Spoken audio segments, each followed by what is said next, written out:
Could Baylor football actually have some positive momentum going into this game against Iowa State? Dave Aranda thinks so. This is Locked On Baylor.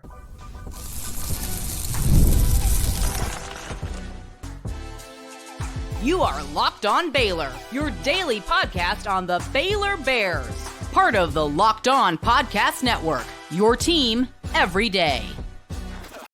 Hey there, Bears fans. Welcome to another episode of Locked On Baylor, brought to you by FanDuel. I am your host, Cam Stewart of ESPN Central Texas and the Cam Show on Rogue Media Sports Network. Thank you for making it your first listen today and every day. Momentum. Does Baylor have it? Run game. Not necessarily, not there yet, but there is a guy that Dave Aranda highlighted after that gut-wrenching loss to BYU, saying we love having this guy on our side, and he's going to be a key to a lot of this. We're going to reveal who that is and a lot more coming up on Locked On Baylor. But one of the first things Dave Aranda said in his press conference on Monday was looking ahead to Iowa State, and he said this. We're getting guys back, and so I feel some momentum building on our side going into this one. Momentum on our side, Baylor's side, going into this game against number 16, Iowa State, undefeated Iowa State on the road, nighttime game. Yeah, because Baylor was missing some big-time playmakers in their game on Saturday, and Dave Aranda has announced that a few of them are coming back. Garmin Randolph, back from injury. Michael Trigg and Steve Linton back from one-game suspensions that they served in that game against BYU. That is positive. That is big for this team. Now, before we talk about those guys, there's also the question of Caden Jenkins.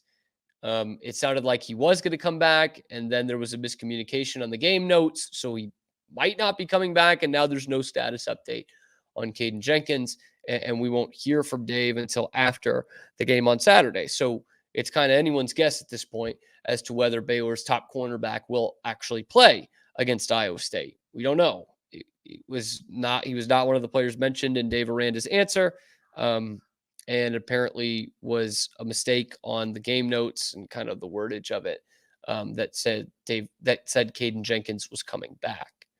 I don't know. What the deal was with Caden Jenkins and guys like Richard Reese or some of these other guys that weren't mentioned in the Waco Trib report by Zach Smith on who was suspended. It was just Michael Trigg and Steve Linton. And those were just two of a couple of guys, starters that weren't in uniform nor on the sideline. It appeared against BYU on Saturday. So I don't know. I know there's a ton being thrown out there. I have not heard from anyone in my camp that's reputable what is the deal with Caden Jenkins. So I don't know. I have no idea. He's a young kid. He might be hurt. There might be something else going on, but we do not know. And none of the things that you've seen thrown out on social media have any merit to it. So I don't know what the deal is with Caden Jenkins, and the chances are you probably don't know either. We do know now that thanks to some good journalism that Michael Trigg and Steve Linton were suspended, and now they are back. And those are two big-time playmakers for Baylor. You know, I've talked about Trigg being this guy who is a matchup nightmare at tight end, someone who can line up in the slot and has lined up a lot, and more of that receiver in a tight end's body. You know, tight ends aren't known for having the soft hands like those ex-receivers are. And it seems like Michael Trigg has the ability to make plays in the slot and on the outside as a tight end. Like, that is a guy who, if he could stay on the field here and show some production like he did in the early part of the season, that's an NFL guy. That's a tight end you'll see playing on Sundays. And so to have him have a disciplinary issue this early in the season was disappointing. We don't know what that was. I've seen some other theories on these, and I, again, don't know what that suspension was for. But Dave Aranda did refer to suspensions in the program as off the field issues, and that they were short term. And obviously that has come to fruition as both Michael Trigg and Steve Linton are announced back. Steve Linton is a guy who was making a heck of an impact, a whale of an impact, maybe even more than Michael Trigg the first couple of games. He was a monster getting to the passer. In fact, I had to eat crow last week saying, I might have made some jokes about how he can only perform when he's playing against Baylor when he played it for Tech, but obviously that wasn't the case. He was awesome in this first quarter of the season, and specifically in that game against Colorado where he led the nation that week in quarterback pressures. And he was all over the edge of that Colorado offensive line. And talk about a difference maker. Baylor is going to make or break their defense in that pass rush. And we saw a ton of it against Colorado. We didn't see any of it in the game on Saturday against BYU. The guy who really holds the keys to that is Steve Linton. And the other guy who does, Garmin Randolph, you're getting back this week too. That's a huge boost. I don't know that it's enough to make Baylor win a game on the road against a ranked team in a tough place to play. But absolutely, that is a boost that they needed big time, because I talked about it leading into this BYU game last week. This defense looked like it had the look of a team that could win based off their defense, can hang their hat on the defensive side of the ball and win some games that way. And when you didn't have guys like Steve Linton and Caden Jenkins out there on Saturday, it certainly did not look like a team that could hang its hat on its defense. Not a team that fell down 21-0 in the blink of an eye and 28-7. And at one point were minus 110 in the total yardage category. They were losing by 110 yards in that category to BYU in the first quarter. That didn't look like a team that could hang its hat on it. But when you bring back a pass rush monster like Steve Linton, and hopefully somewhere down the line here, Caden Jenkins, your number one corner, coming back, that is something to buy into some positive momentum for Baylor. But I think what it does is it puts you close to, but not at, the personnel you had 2 weeks ago. So you lost at Colorado, absolutely a game you could have won. You lose a ton of that personnel, whether to injury or to suspension in the next week. And the defense looked a lot worse. Okay, great. You get them back, but you didn't get them all back. So Baylor's going to need every ounce of it against a good Iowa State team, one that I was quite surprised did not have any respect going into this season, both in the Big 12 and obviously the national rankings too. But this is a team that is tough to beat. It's tough to beat. Now, if and when they get to 9 wins on the season, then they'll be pretty easy to beat because they don't like winning 10 games. They've never done it ever. But right now, it's a tough team to beat. Matt Campbell's a tough coach to go against. Jack Trice Stadium is a tough place to play, especially in a night game. Welcome to the Big 12. It ain't easy, no matter how much the other people in the other conferences want to tell you it is. It's not an easy slope. But yeah, it did feel weird to hear at the beginning of that press conference. I think we've got some positive momentum going into this one. I feel good. But at least you're getting some guys back. So again, don't know what happened off the field with Michael Trigg and with Steve Linton. Don't know if guys like Richard Reese or Caden Jenkins are wrapped up in that or are part of that. But you at least have 2 of those guys back. 2 important pieces, one on offense, one on defense. And it's time for these guys to, prove that, hey, that was just a one-time mistake. We're still big-time difference makers on this team. And here's what you missed when you didn't have us for a game. And that's something to look forward to, that at least Baylor will be closer to full strength in this matchup against Iowa State. Because, again, they're going to need a ton of it. But one thing they're also going to need in this game and going forward is a running game. And right now they don't have it. Let's go over that and why that is coming up next on Locked On Baylor. But first, I got to tell you that today's episode is brought to you by ROY, and it's time to highlight my ROI Player of the Week. But before I do that, you need to know it's a new platform that lets fans make contributions directly to their favorite athletes. So you download ROI for iOS or Android, enter the referral code Locked On, and you'll automatically be entered into a sweepstakes to win $5,000 cash. No purchase necessary. This week, I selected Sawyer Robertson. And so I'm gonna give Sawyer Robertson his flowers here and maybe some money on ROI as well. Because if you were as impressed as we were with Sawyer Robertson on Saturday, you can show him some love too. Just hop on to ROI, throw him a few bucks. And if everyone pitches in just $10, It adds up for Sawyer. That's a nice night out for Sawyer. Now you have the chance to show your appreciation for Sawyer or whomever on this Baylor team and their standout performances and hope that they will continue that going forward. So get off the sidelines and into the game, the NIL game with ROY. Once again, that is ROY.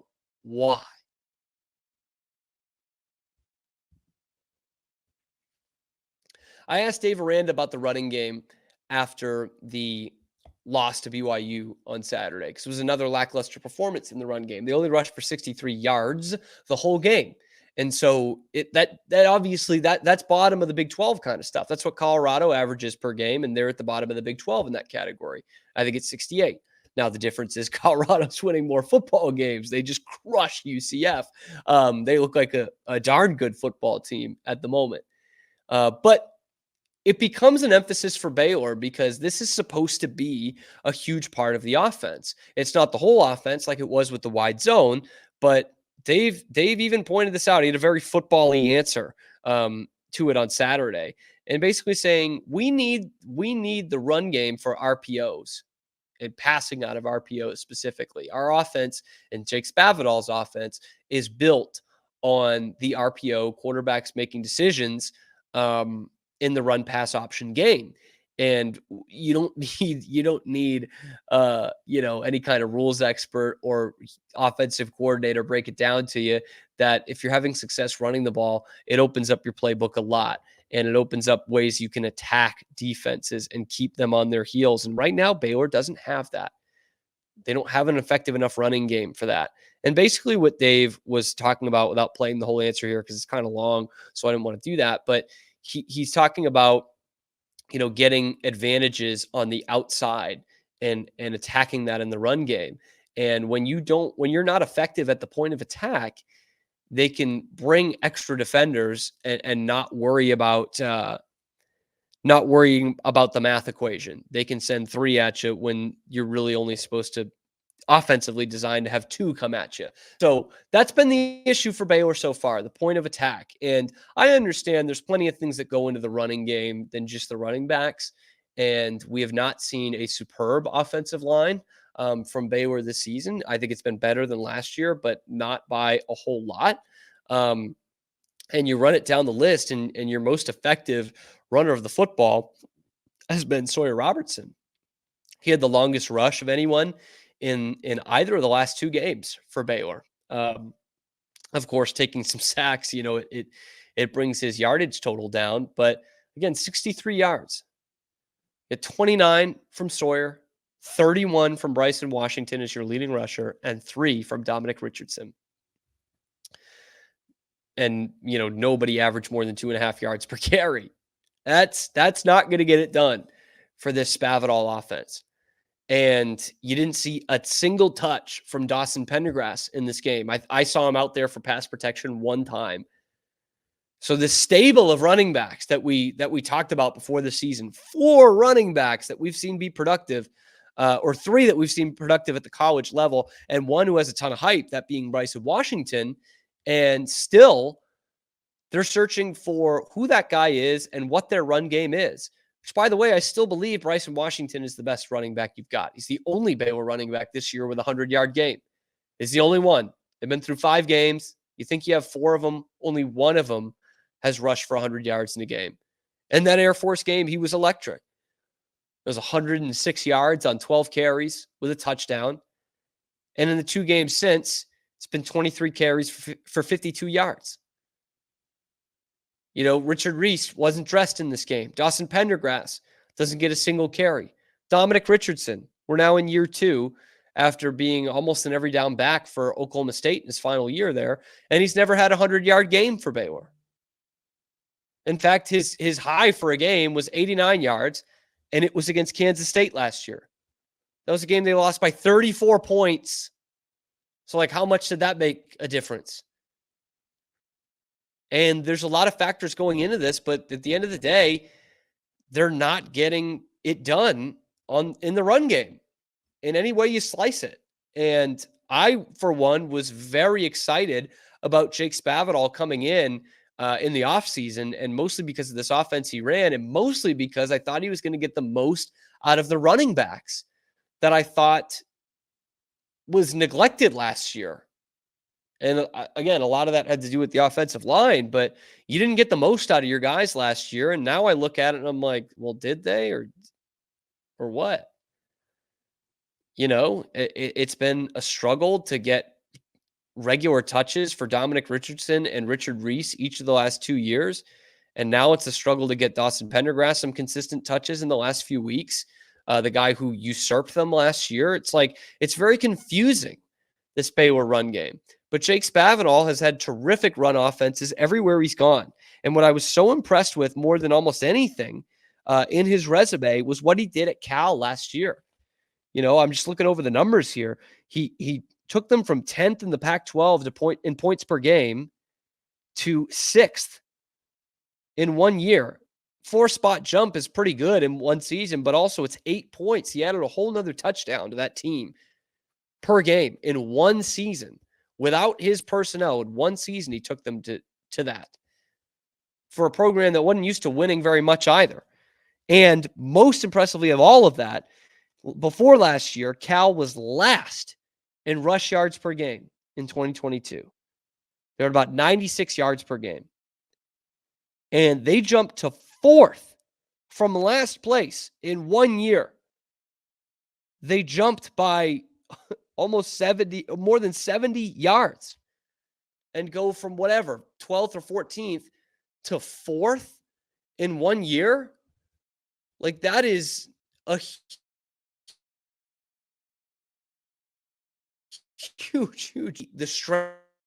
And so you got to take into account who they've been playing so far. A Colorado team that hasn't been terribly strong against the run, and an Air Force team that is not a great team, and Tarleton, so when you face two pretty good defenses in Utah and BYU, you have not been able to run the football effectively. And that's how you get your quarterback throwing it 50 plus times a game.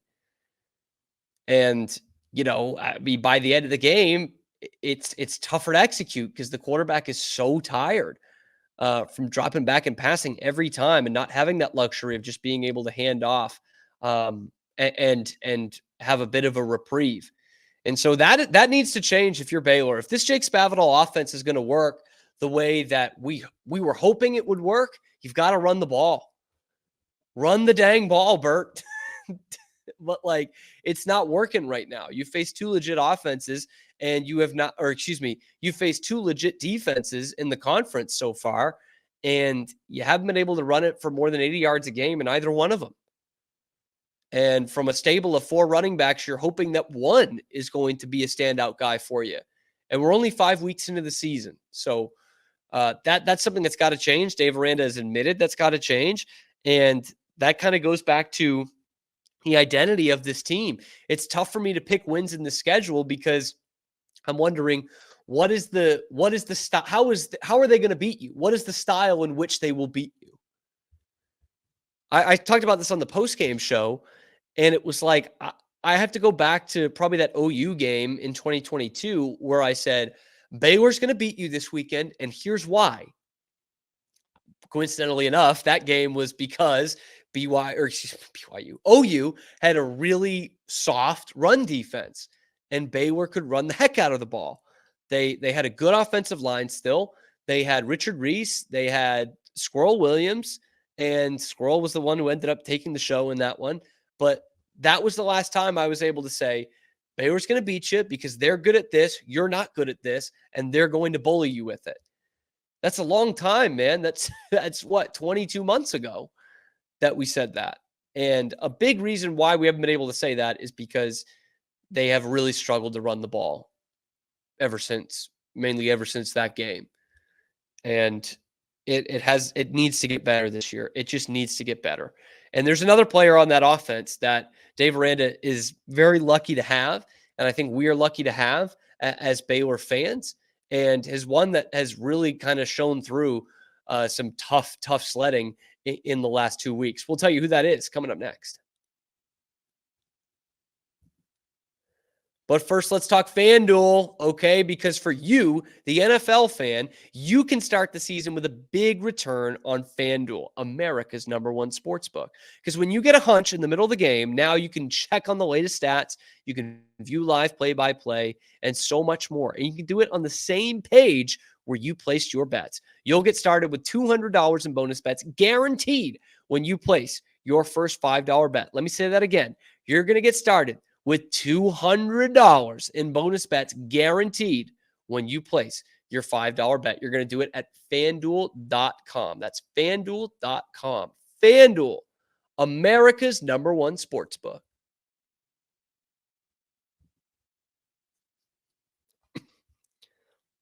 We talked about Sawyer Robertson, the breath of fresh air he's been, and I'm sticking by that. That's your starting quarterback. He showed you plenty on Saturday to show that he's your starting quarterback. And I have seen some people saying like, well, he had the chance to win the game and he didn't do it. Yep. And when your team, when your defense allows the other team to score touchdowns on 4 straight possessions to open the game, I find it tough to blame your quarterback in a game like that. And when he's got to throw it 51 times in a game, it's tough for me to blame the quarterback on that one. But I say that to say, as much flowers as Sawyer is getting, deservedly so, he has found some great connections with Josh Cameron and with Hal Presley. Hal Presley has really broke out, I think, so far this year for a guy who, not that his ability was ever in question, but he hasn't been on the field much for Baylor the last few seasons, and obviously a frustrating injury-riddled season last year. And then it looked like that was kind of coming back with that huge hit he took in the Utah game, which led to a targeting ejection, and he got really walloped in that one. And I was like, oh boy, that did not look like a good sign. But thankfully, he has really bounced back from that and has become a big-time player for the Bears on that offense, which is something they've really needed, a big-time player through the first couple weeks. And he's gone for almost 150 yards in basically 3 games, and has caught a couple of touchdown passes. He was big, a big safety blanket for Sawyer Robertson in this past week against BYU, and was a big play threat with that lone touchdown coming against Colorado, where he caught 2 balls, 43 total yards. So a good percentage there, but 8 catches for 82 in this game against BYU. He was an absolute workhorse, 10 yards of reception. Probably should have had a touchdown just because he worked hard enough for it. But he is a guy who has been waiting to break out, and we could be finally seeing it now with him being healthy, with a quarterback who loves to throw it his way and take shots down the field. He has made some incredible catches in his time at Baylor. That one at Tech is the one that comes to mind from 2022. But Hal Presley is the kind of weapon you need, and hopefully the kind of leader you need. And on that latter front, the leadership front, Dave Aranda said, yeah, that's a guy we love having around. It's one of the cool things just about all of this. I think like if you could pause, which you really can't, but if you could pause, just all the frustration and all of the, the wanting this call back and, wanting to do all the things right. And if you could pause all of that just for a second and look at some of the positives, Hal will be one of the top ones, because I think you have a dude that really has matured and has really grown as a leader. He's a galvanizing dude, so that everyone follows Hal, and Hal will call you out, and Hal will call you up. And so we need some more like Hal. And I'm glad he's on our side of it. He's set to have a big year. He already is. We need more like Hal. He'll call you out and he'll call you up. That's what we're looking for. That's what we're looking for, man. And you saw it. If you're watching on YouTube, you would have saw me play some of the video captured by Parker Ream of Fox 44 of just a disconsolate Hal Presley after the game, like visibly emotional. Dallas Baker needed to pick him up, and a guy who almost needed some help just to get off the field. Like, that's a guy who laid it all out on there. And, when we hear about suspensions and things off the field, it takes away from some of the players who are out there just giving it every ounce of what they've got. And if you're going to take anything away from so far in 2024, you can't knock these players' efforts. I mean, the effort is there. The execution, working on it. Game plan, really working on it. But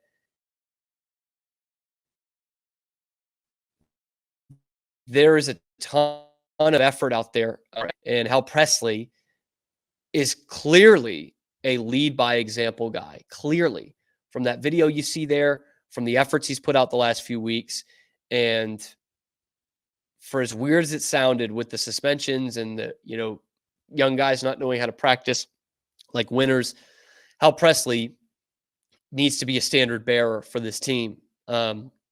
He's certainly showing it by his play the last few weeks and the emotions he let out after the game. I'm glad he's on our side too, Dave. I really am, because it's these moments, right? 2-3 again. You've lost 2 winnable games in a row. 2 games you were there, 2 one-possession games in a row. And it's all on the line here. Your coach's job's on the line. Therefore, a lot of your athletic futures are on the line. The next few years of this program are on the line here in the next few weeks. And it's going to take that kind of emotion and that kind of performance that Hal Presley put out there on Saturday. It's going to take both of those things from to right this ship and put it going in the right direction. And it starts now. It's got to start now. Let me know what you think about Hal Presley, or what you think about this run game, or what it's like to have these guys back. Is there some positive momentum in Baylor's locker room? Boy, they could really use it. Drop that down in the comment section below. Be sure to like and subscribe. Ring that notification bell to get notified every time we're dropping a video on YouTube or wherever you get your podcasts. We so appreciate it. You making it your first listen today and every day. The fan support for this channel has been just incredible this season, really has exceeded my expectations big time. So I'm super thankful for you guys.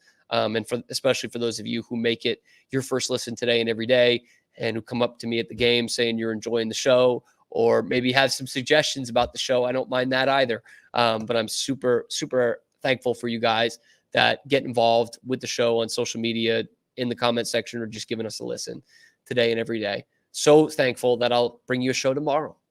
Your favorite show, Locked on Baylor.